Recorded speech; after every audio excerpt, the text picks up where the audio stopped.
Chapter 99. Pursuit. Sonny had dropped the throwing dagger near the monster's body in advance, and then took all those steps back to make this exact situation possible. As soon as the parrot rock spoke, he pulled on the invisible string, sending the kunai flying back in his direction. The tall bastard didn't just happen to be in its path either. You have slain. The leader of the hunting party really should have listened to that rock. Shadow grows stronger.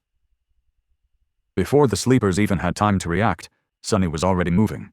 The shadow had been wrapped around his body a long time ago, making him that much faster.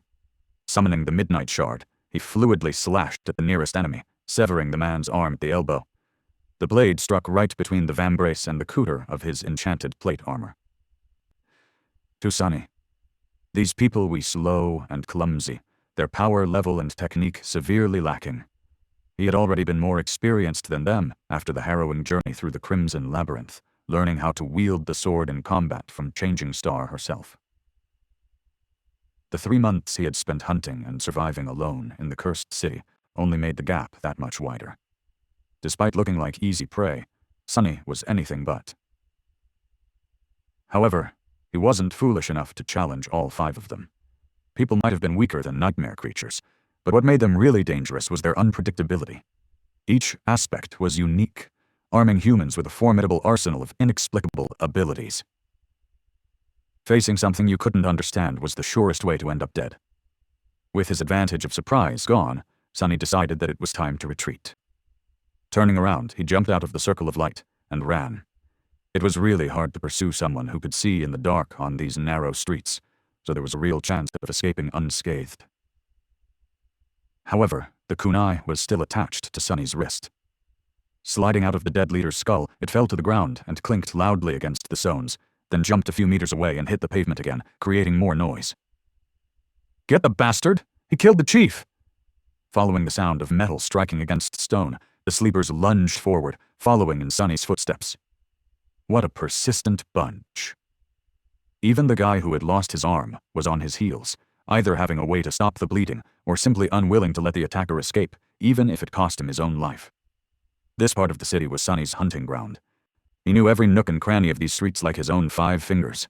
Honestly, he was unsure what these guys were even thinking. If it wasn't for him carefully choosing the path, they would have ended up disturbing some terrifying fallen creature and becoming its dinner a long time ago. Something wasn't quite right here. Gunlaug's people might have been thugs, but they were experienced and accomplished hunters. They feared the city and knew how to behave while outside the castle walls. Otherwise, all of them would have been dead a long time ago. Come to think of that, it was extremely rare to see them going anywhere near the city at night. Were these fools even real hunters? If not, what were they up to? Sonny briefly considered leaving one of them alive to interrogate later, but then decided against it. To be honest, he wasn't really curious. Human business had long ago lost its allure in his eyes.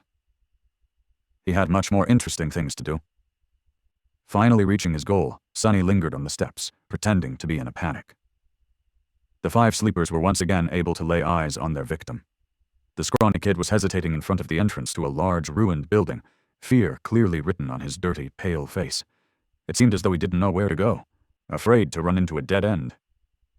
Noticing them, he flinched and dove into the building with desperation in his eyes. "You have nowhere to run now, rat," hissed the man who had lost his hand to Sonny's blade. Full of killing intent, the sleepers followed the crazy young man into the building. However, once they got inside, they saw no sign of the scared kid.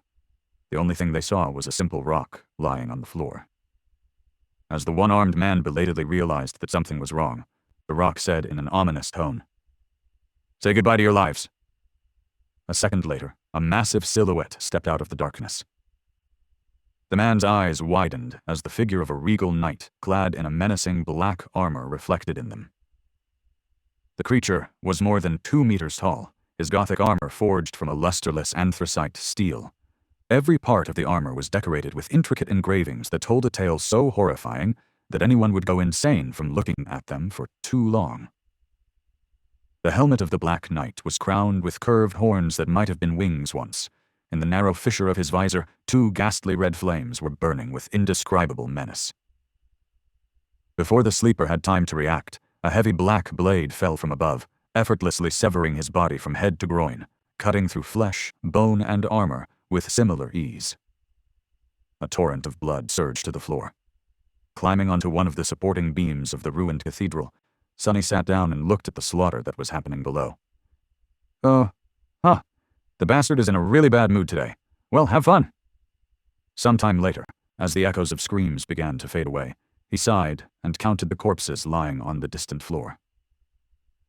It was hard to count, because most of them were in pieces. Making sure that not one of the pursuers got away alive, Sonny frowned and shook his head. 6 people. Their disappearance won't go unnoticed, especially if they were really up to no good. Why do I feel like I had just gotten myself in trouble?